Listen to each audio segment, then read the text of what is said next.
2021 is about to come to a close. Thank goodness for that. Looking forward to 2022, but before we move forward, I want to show you the good and the bad that I had this year on this episode of DIY Sports Cards.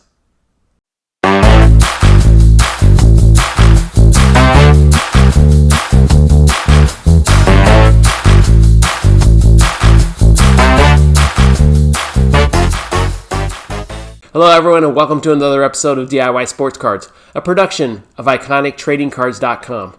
This is a place where we take a deep dive into the buying and selling of sports cards for investors and collectors alike. I'm Ramon, the founder of this channel. On my last episode, I showed you some of the key raw cards that I bought. Today, I want to show you the best of the best that I bought from an encapsulated card perspective. And then also, I want to share with you some of the bad experiences I had this year. You see, it wasn't always rosy. There were some choices that I could have made that could have been better. Let's start off with what I bought last year. Okay, so the name of the game here was to buy goats. I'm always going to buy goats. So the first goat I bought is the goat of hockey, and that is Wayne Gretzky.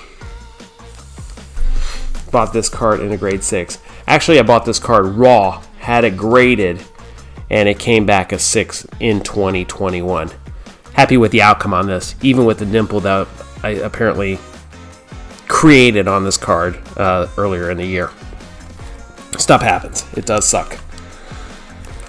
Next two cards I bought. Jimmy Fox. Solid ball player in the 20s and 30s. Guy could flat out hit, and he was actually a very good defensive player. The next player I've got is George Brett. Judging by this right here, you know I'm going to buy George Brett.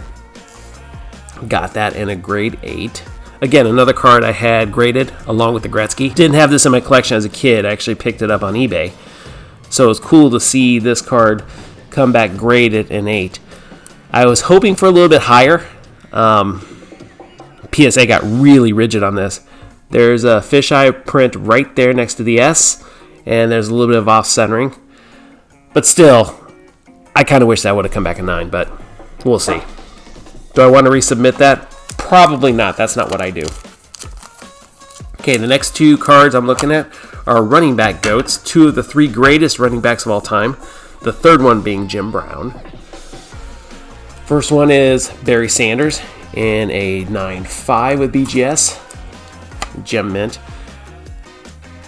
And the other one is Sweetness, Walter Payton, his rookie card in a grade 7. It's too bad.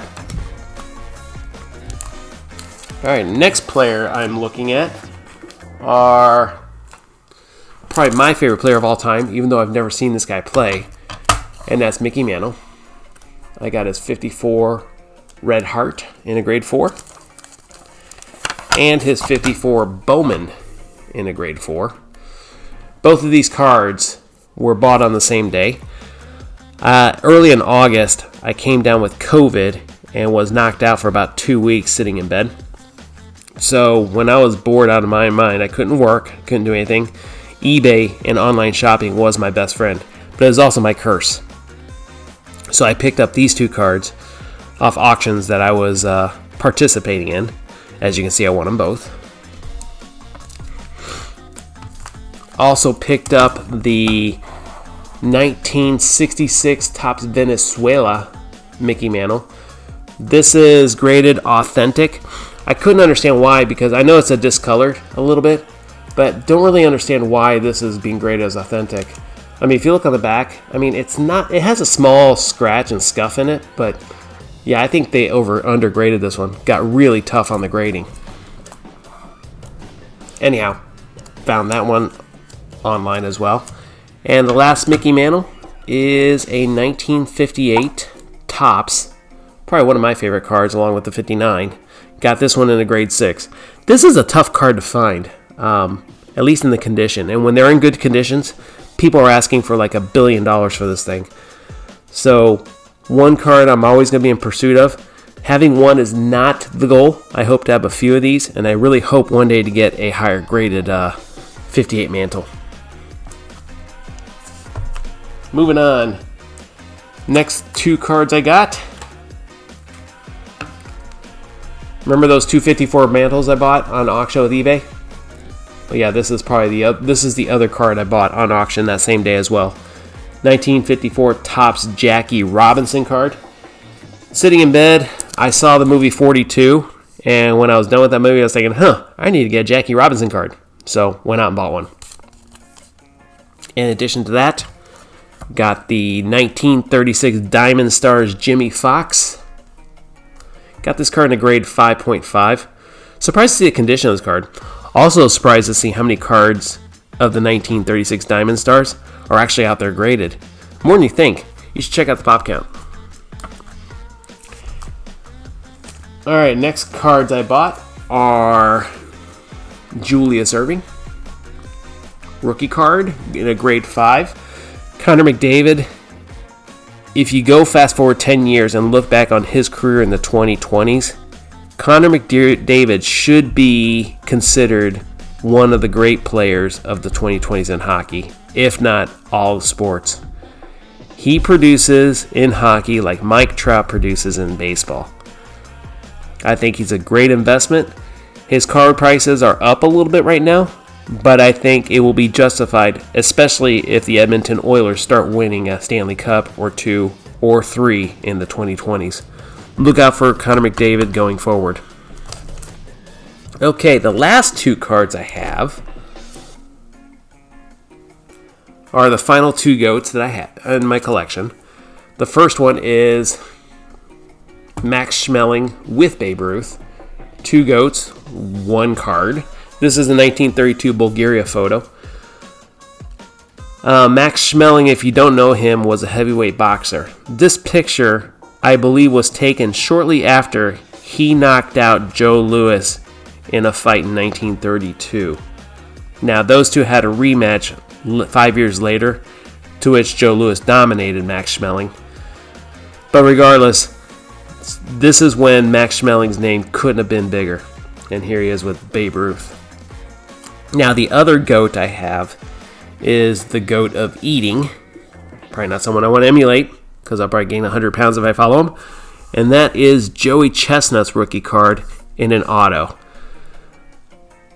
This is the 2008 Topps Allen and Ginter card.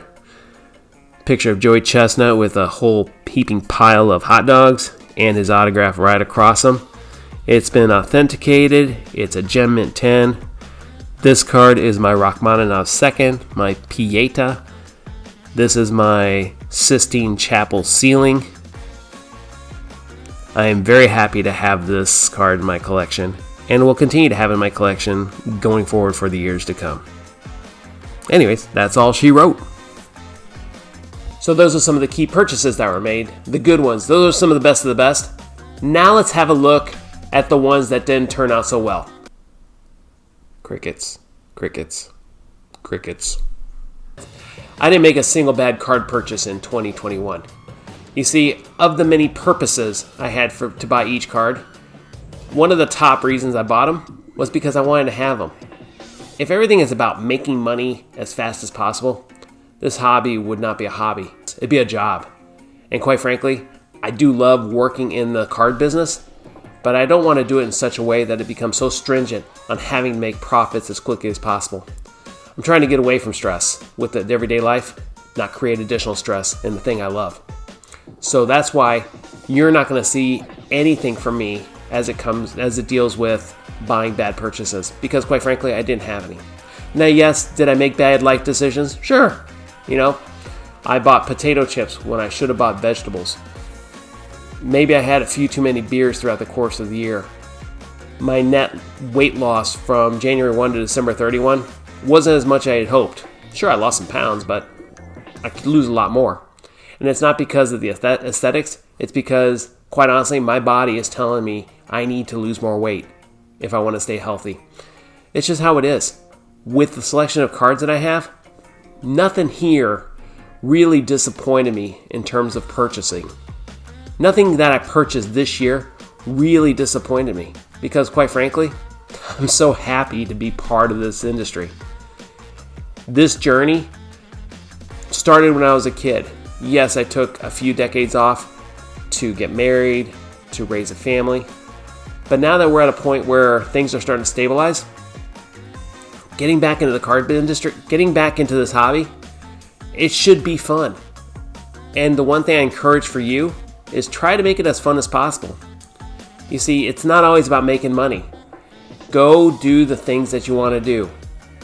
There are lessons that can come out of it, sure. You can always make better decisions. Like I said before, you always reserve the right to get smarter. But at the same time, go with what you know. And more importantly, go be you. It's your decisions. It's your collection. What you buy is what's most important to you.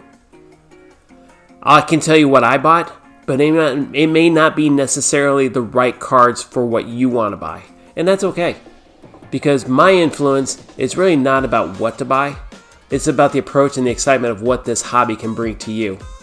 We share one thing in common, and that's the joy of buying and selling cards in the sports card industry. And that's what it is. It's an industry, but it can still be fun. And hey, if I ever see you at a card show, look me up, call me out. I'll have a beer with you if you're of age. Anyhow, stay safe out there, everyone. Be healthy. Have a prosperous new year. I hope 2022 brings you everything you want to see. Set your goals and go achieve them. Have a great New Year's, and we'll talk soon. Peace out.